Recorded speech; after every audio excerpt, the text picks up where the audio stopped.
Great. Thank you so much for that kind invitation, and certainly my pleasure to be joining you today. And my goal is really to delve into some of the mechanisms that we're exploring right now as it pertains to accelerated progression in IPF.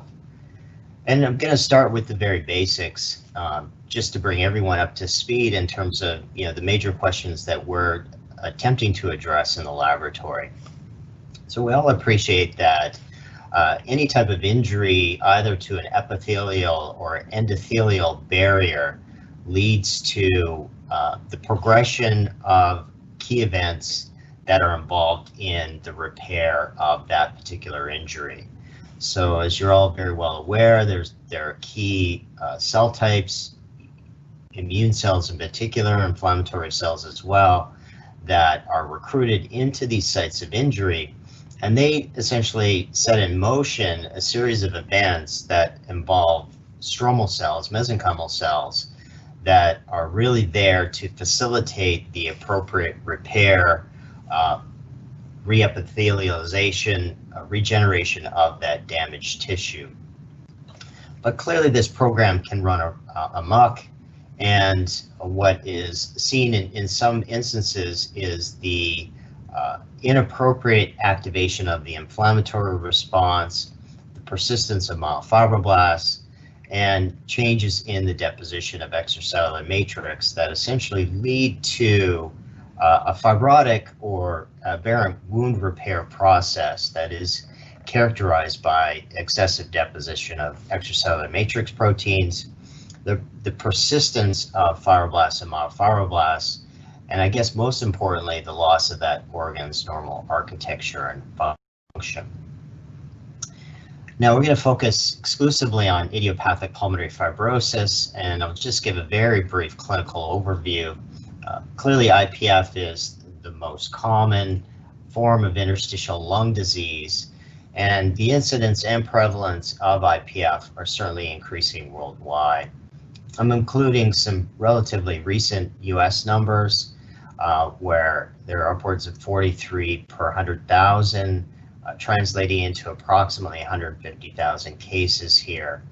And unfortunately, approximately 40,000 deaths per year due to progressive idiopathic pulmonary fibrosis.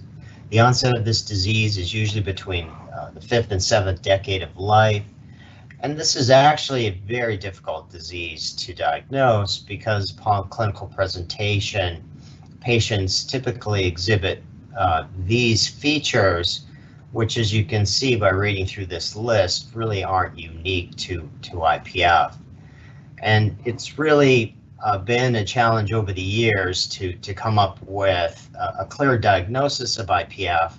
What has, I guess, aided in the diagnosis of IPF is the use of a diagnostic biopsy, and in particular, the presence of a feature that we refer to as a fibroblastic foci in this tissue. So the presence of this fibroblastic foci is actually diagnostic for IPF. The diagnostic biopsy is infrequently employed in the diagnosis of this disease because of a risk of exacerbation of IPF. So we still have a significant challenge with respect to the diagnosis of IPF. We're also challenged by the fact that we really don't understand the etiopathogenesis of this disease. And I've given you a very, I would say, incomplete overview of how I view the etiopathogenesis of this disease. We are aware of a number of both exogenous as well as endogenous stimuli that can lead to both the spatial and temporal changes with respect to microscopic lung injury. And as I showed you in the first slide, this can either lead to a wound healing response and lung homeostasis, or in the case of an aberrant wound healing response, pulmonary fibrosis. In 2014, the outlook for IPF patients did improve somewhat with the approval at least by the FDA here in the United States, of both Oviv and Esbriet, better known as Nintedanib and pirfenidone, for those of us who work with these compounds in the laboratory. The Nintedanib compound is typically referred to as a triple angiokinase inhibitor, although at last count it seems to target at least 150 to 200 different tyrosine kinases. So suffice it to say, it is a multi-tyrosine kinase inhibitor. Esbriet is still a bit of a mystery. We do understand that it has effects on TGF-beta and perhaps has effects on inflammatory mediators such as tumor necrosis factor alpha. But that's about all we know about this drug. The key feature that I want to highlight in this presentation, though, is that these therapies really slow but don't halt progression in IPF patients. So what do I mean by progression? Well, this is the scenario that's often seen from the onset of symptoms. So just to highlight again that there is an asymptomatic period of months to years characterized by lung microinjuries, as I outlined in the previous slides. And if these patients are followed for survival or changes in forced vital capacity percent predicted, from the onset of symptoms, there's essentially two courses that these patients can show, that being a slow progressive course and the converse being a rapid progressive course. So what do I mean by a rapid progressive course? So during the first year follow-up after diagnosis, at the University of Michigan, we came up with the following criteria. So mortality within that first year, a forced vital capacity decrease of greater than or equal to 10%, a DLCO decrease of greater than or equal to 15%, acute exacerbation, or multiple criteria met. So what is an acute exacerbation? This is actually a major cause of IPF-related deaths. It is an acute or dramatic worsening of the respiratory function, often requiring hospitalization. And there is some type of an inflammatory response that's poorly understood. At least new immune infiltrates are present in the lung. So the question that we really set out to address was whether it was possible to distinguish slow versus rapid IPF using patient lung samples.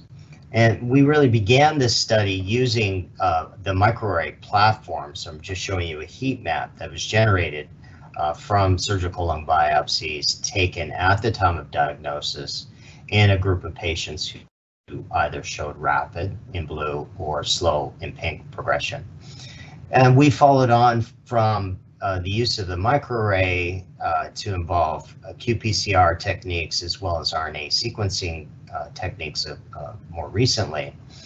And we've consistently seen over the years then that there are unique transcript differences between rapid versus slow IPF progressors. This microarray happened to identify approximately 175 unique genes that distinguish rapid from slow IPF progressors. And other laboratories around the world have actually highlighted that there are key differences then at the time of diagnosis between a patient who shows this rapid course of disease versus someone who shows slow. Now, for the most part, the differences between rapid and slow have really fallen into these categories in which we found both intracellular and soluble profibrotic mediators and modulators. And many of these factors then are directly related to the activity or dysfunction of mesenchymal cells or fibroblasts in the IPF lung. And we've had the opportunity to publish many of these findings over the years. Well, what I want to highlight today is really related to our quest to find a cell surface marker that would distinguish a rapid from slow IPF progression. And so I'm just going to highlight this particular chemokine receptor, CCR10, in the remaining time I have today. And what is CCR10? It's known as GPR2, so you run across that in any kind of PubMed search. It uniquely binds to two CC chemokines, CCL27 and CCL28. And for the most part, these two chemokines are restricted in their expression. So they're products of keratinocytes or mesenchymal epithelial cells. Now, in looking through and doing a review of the literature around the expression of CCR10, we find that it's normally expressed on immune cells, including plasmacytoid dendritic cells, IgA-producing plasma cells, and most notably in skin-homing T cells. Although it is aberrantly expressed by various tumors, and these would include circulating cancer stem cells. Now, if we just survey the expression of CCR10 on various tissues using the protein atlas as our source here, we see that the CCR10 is very low in its expression in skin, bone marrow, and normal lung. However, in cancer, it certainly is markedly upregulated in expression. So two examples here, glioma, pancreatic cancer. However, as you can see, the expression in lung cancer is really not that impressive compared to these other two cancer states. So work here at Cedars by David Habiel and Miriam Holman has really propelled our understanding of both CCR10 and CCL28 in IPF. So just to highlight, when we look for transcripts of CCR10 using quantitative PCR in biopsy samples from patients who showed either rapid or slow IPF, we certainly see that there's a marked increase in the expression of this transcript in rapid IPF. Looking for one of the ligands for CCR10, that being CCL28, we do see a difference when following survival in these two patient cohorts. So either a CCL28 low versus a CCL28 high. Now, in staining for CCR10 in various lung tissues, this is what we see with respect to CCR10 expression in slow, rapid. And at this point, I'll introduce the IPF explant, which is the tissue that is taken from the patient at the time of transplant. So for all intents and purposes, this is considered the end-stage lung fibrotic process. But even so, there is a prominent expression of CCR10 in this IPF explant. I'm just showing you additional examples here of the staining, very prominent staining of CCR10 in the rapid IPF biopsies relative to the slow IPF biopsies. And we do detect some cells, at least in normal lung, that are positive for CCR10. Using a flow cytometric approach and focusing in on CD45 negative cell populations and staining these cells for the presence of CCR10. This is the picture that emerges. So you see the flow on the left and the analysis of these data on the right, each symbol then representing a patient. And we see that there is indeed a significant increase in the number of cells, percent positive cells, in IPF biopsies, and the intensity of CCR10 is much higher in IPF cells relative to COPD and normal lung samples. So just to reiterate, we find CCR10 in both biopsy and explant tissue from IPF patients, and this expression then appears to include non-immune cells, as I've just highlighted. But we also see a lot of cell types here that fall into the immune category as well. So our question at this point was really, how do we explore the role of these cells in one model system when we have quite an array of different cell types that are expressing CCR10? So we turn to a modeling approach that we've used over a number of years now, and that is to humanize SCID mice with cell types that we derive from human lung. When we initially embarked on the use of this model, we relied upon the infusion of isolated cultured IPF fibroblasts to evoke these fibrotic processes.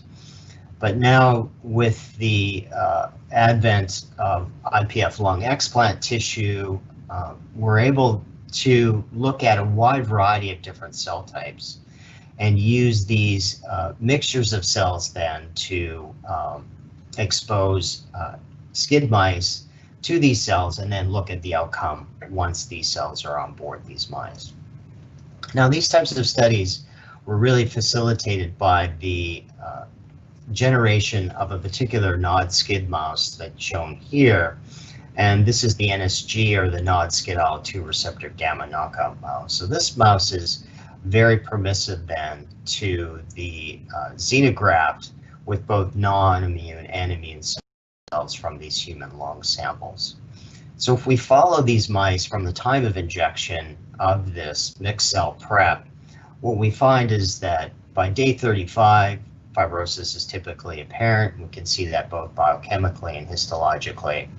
And that fibrotic process then persists. And I'm just showing you an endpoint here, day 63, which is often the time point that we use in our studies. But we have followed these mice out for over 200 to 300 days and find again that this fibrosis is persistent. So what does this fibrotic process look like? Giving you some examples of the histology. So naive lung shown on the far left, and with the introduction of these mixed cell preps from 2 separate patients, we see this type of feature of fibrosis, so showing that it's occurring in the pleural membrane, but we also get these foci of fibroblasts and matrix in particular within these lungs. And indeed, when we measure hydroxyproline, we find that there is a marked increase in the amount of hydroxyproline present in the lungs of these NSG mice. Now, correlating this fibrotic process with the presence of human CCR10 expressing cells, looking first at CD45 CCR10 expressing cells, there is a correlation, but not a very strong one, with respect to the generation of fibrosis in these animals. And really the strongest correlation then is with the presence of these lineage negative CCR10 expressing cells, as shown in panel H.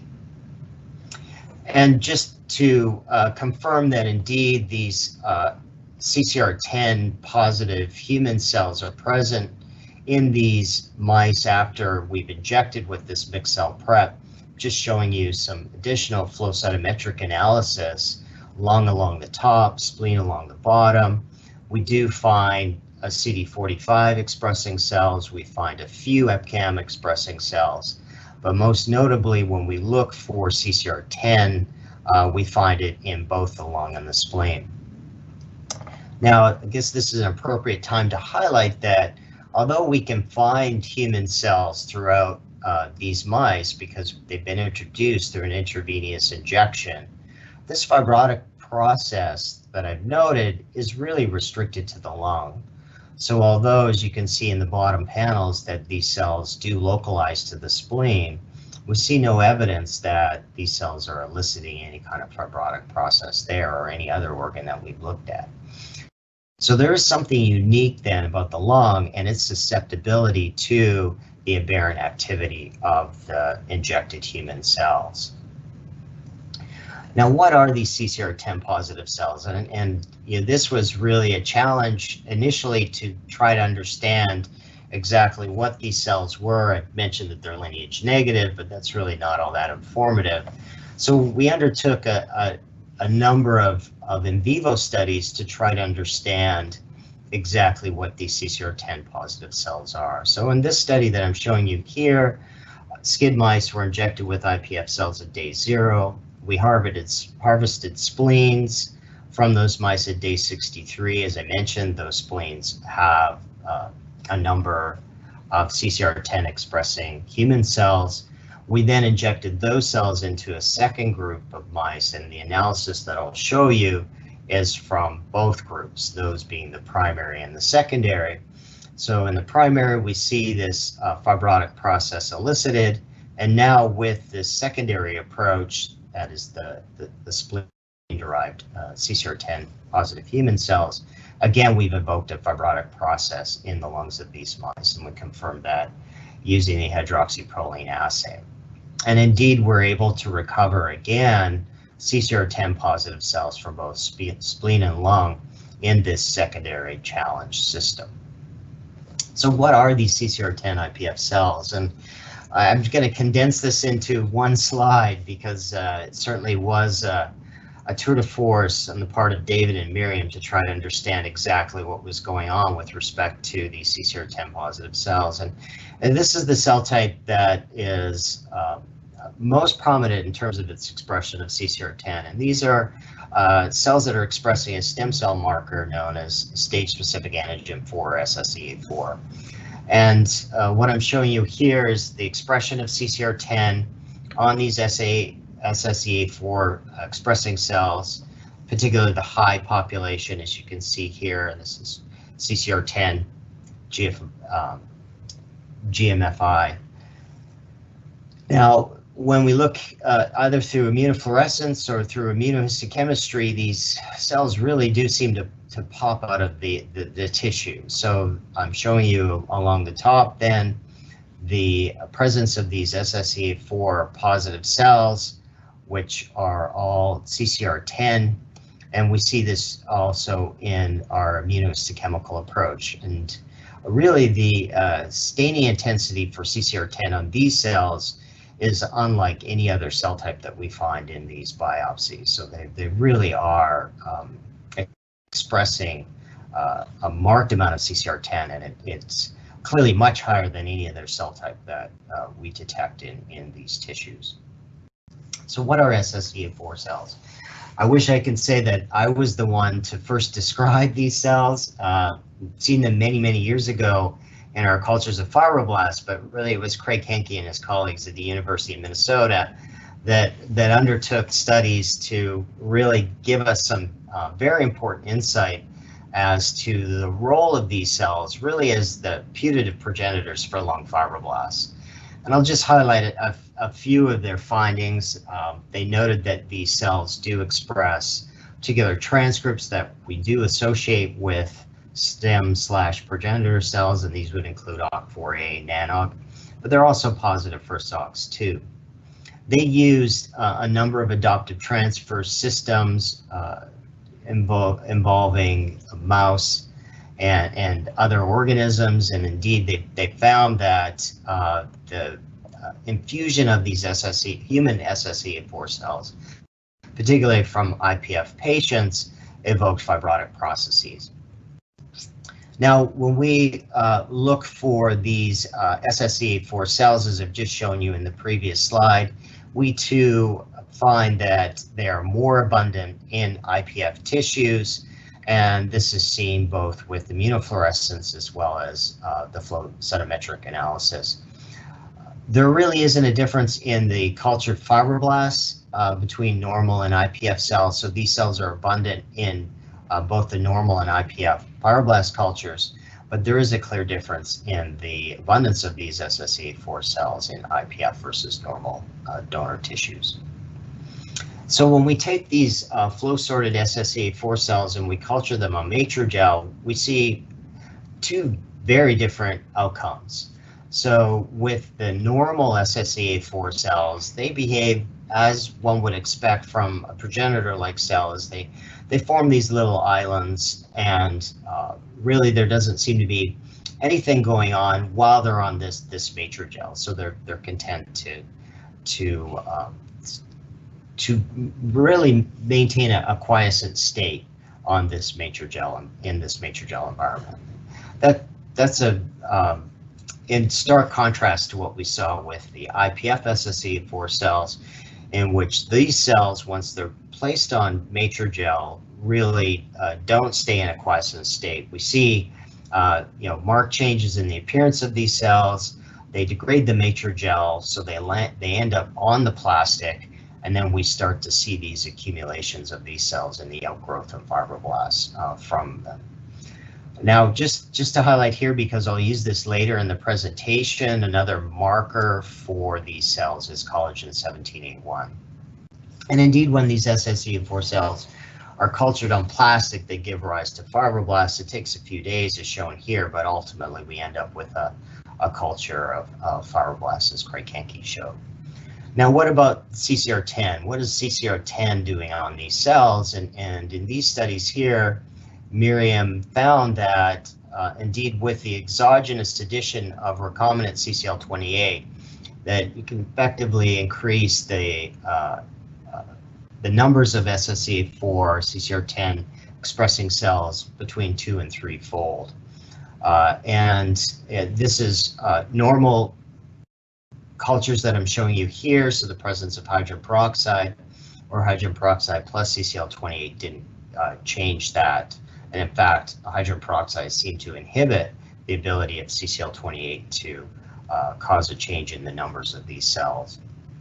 Again, a very different picture in IPF, where at baseline we find a lot more, or we see more, not a lot more, but we see more of these SSEA4 CCR10 positive cells. And again, CCL28 drives the expansion of these cells, but uniquely to IPF, the presence of hydrogen peroxide then causes these cells to increase. So why hydrogen peroxide? Well, really, this is the stimulus that we're using to alter the oxidative stress on these cells, and I'll go into details as to what are some of the outcomes of that oxidative stress with respect to these CCR10 expressing cells. Now, a technique that we've begun to use in the laboratory to try to understand the role of various factors, including CCR10, is that of CRISPR-Cas9. And just outlining here in terms of our approach in targeting CCR10, which is located on chromosome 17, and using the typical CRISPR-Cas9 guide RNA approach, delivering that via a lentivirus that has a GFP promoter as well. What we noted, though, was that when we sorted these cells for either the presence or absence of GFP, those cells that retained CCR10, that is, we weren't effective in knocking out CCR10, essentially the cultures look normal, that the cells continue to proliferate, although it was a shock to note that in the absence of CCR10 then, that there was no proliferation. In fact, these cells were in a senescent mode. So why are these fibroblasts senescing? So as you can see, as I'm moving through these data, we just kept generating more and more questions. And ultimately, we were led to this receptor here as perhaps one explanation for this alteration in senescence that we saw with the knockout of CCR10. So what is EphA3? It's part of a subfamily of receptor tyrosine kinases. There's two major subtypes. These include EphA and EphA, and both ligands and receptors show forward and reverse signaling. So the example I'm showing you here is EphA3. The ligand itself is also embedded or expressed on the cell membrane, so it can signal in this direction. EphA3, when it signals, leads to changes in cell positioning, survival, and growth. And so there are a number of very key developmental processes that are involved when these receptors are active. Now, for the most part, they're only active in embryonic development, and we see little to no activity of these EphA receptors in the postnatal situation.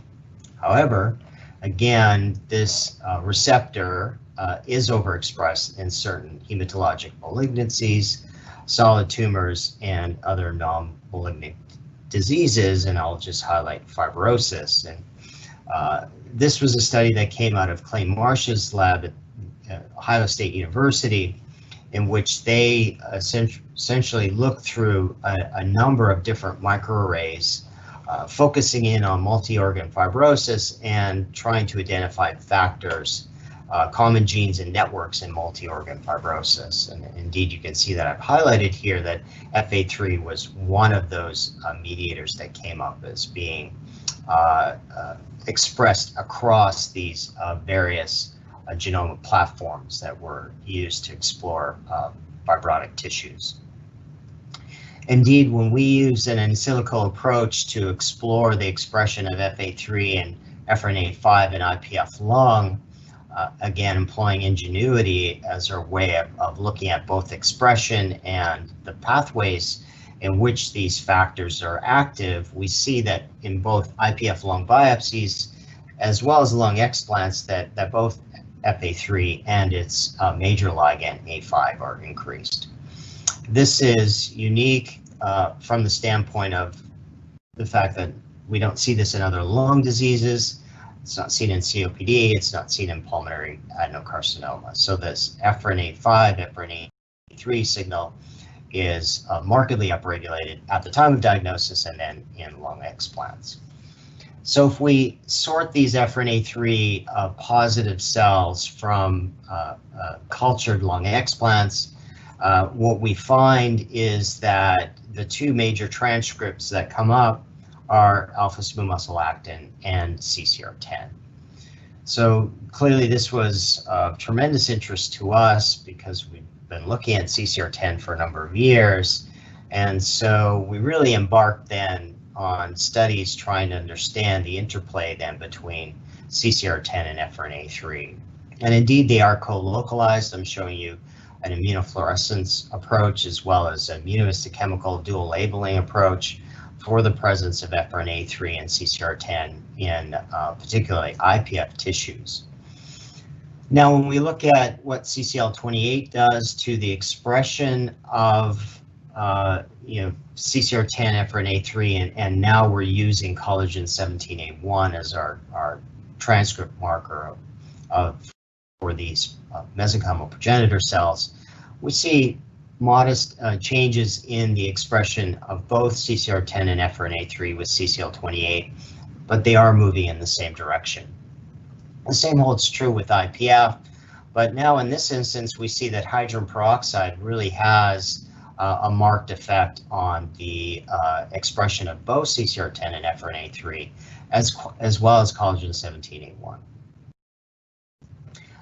And then the loss of EphA3 then leads to premature senescence in the CCR10 knockout fibroblasts. So the CCR10 knockout was facilitated through CRISPR-Cas9, as I highlighted earlier.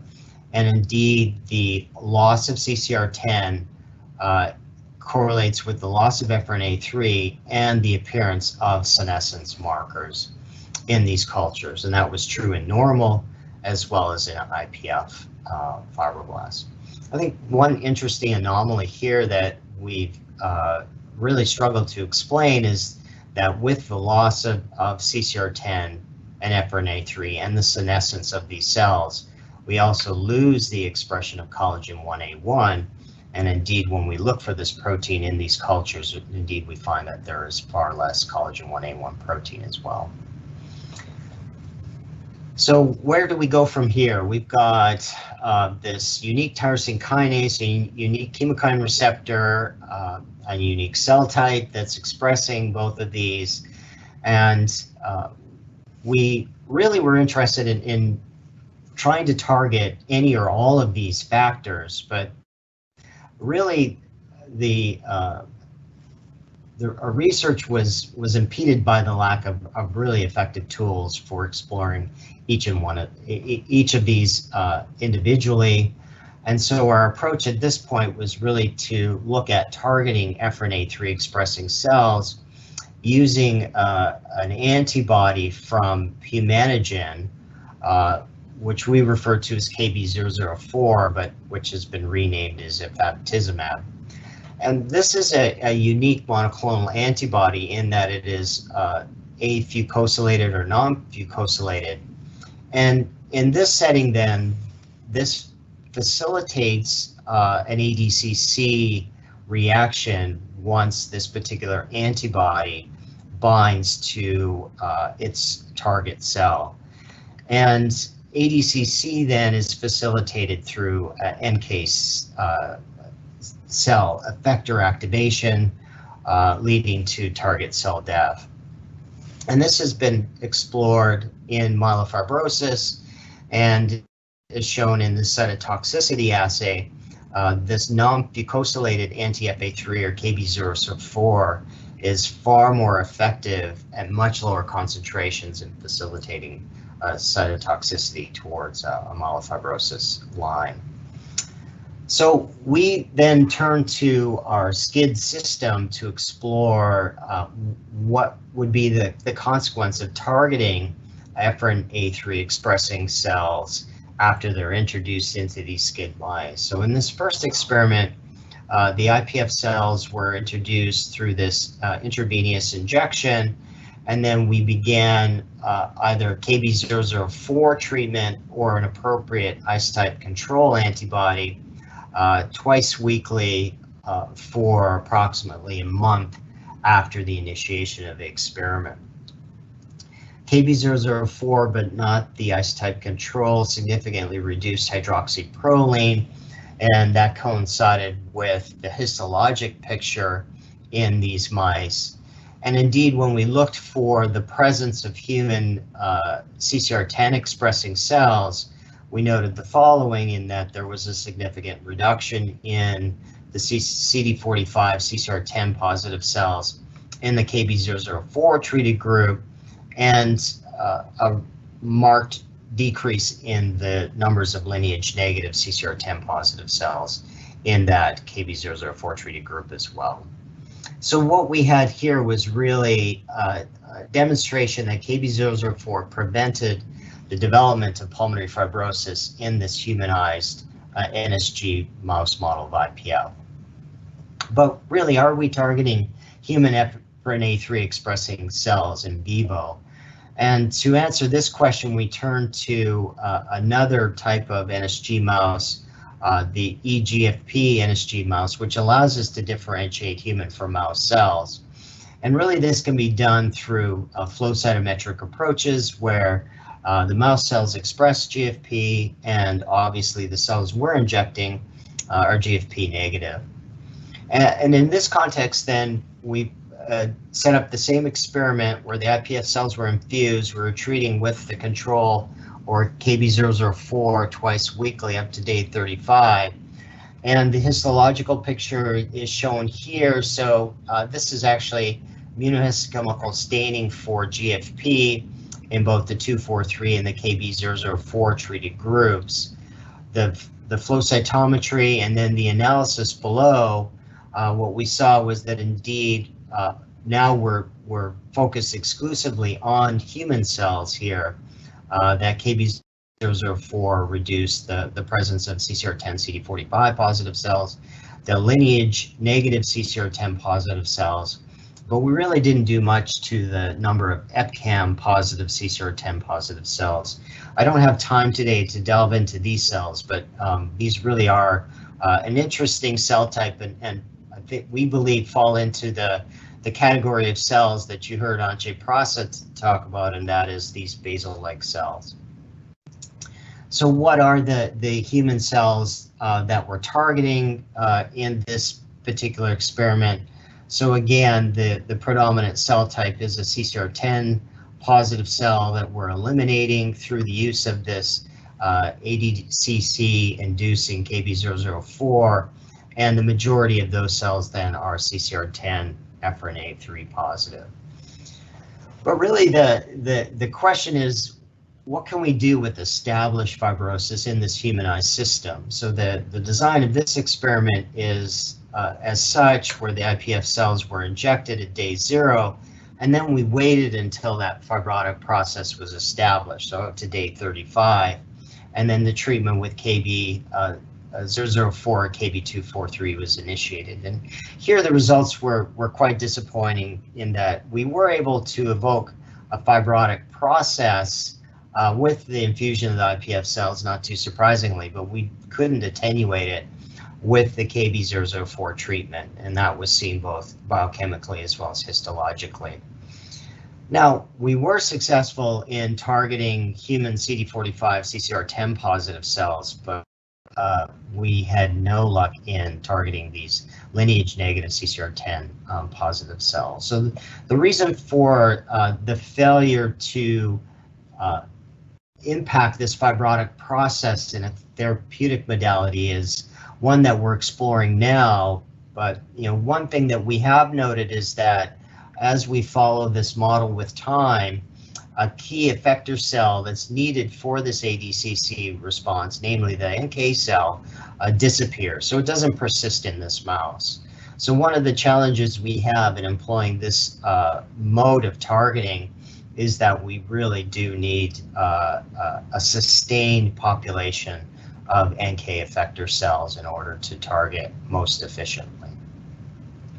So I'll return to my starting slide, and in this context then we have largely explored what's happening then with this mesenchymal cell population, and noted that CCR10 and its major ligand CCL28 is elevated in rapid severe IPF, and the CCR10 is highly expressed then on fibroblasts SSEA4 progenitor cells. The CCR10 is required for this fibroblast SSEA4 progenitor survival. I didn't have time to go into that, but we see that with the targeting of CCR10 through CRISPR-Cas9, that progenitor population is lost, but the fibroblasts themselves undergo the senescence response. And EphA3 then fits into this requirement for survival of the progenitor cell, as well as altering the susceptibility of these mesenchymal cells and progenitor cells to cellular senescence. With respect to targeting CCR10 EphA3 positive cells, I showed you an approach that requires an ADCC mechanism. This mechanism did attenuate immune cells, these being the human immune cells that we infused into SCID mice. And we had varying degrees of success then with respect to targeting the resident or the fibroblasts, the mesenchymal cells that we were infusing, we think due to NK cell issues. So other strategies that we're considering at this point fall into two major categories, one being an immunoneutralization approach, which then runs the risk of perhaps we would be accelerating cellular senescence, or through an antibody drug conjugate or ADC approach to targeting EphA3. So I'd certainly like to acknowledge key members of my lab. I've highlighted the work of Miriam and David, but I certainly have a wonderful group of investigators here that are helping us to address many of the questions that I raised in this presentation as it pertains to IPF progression.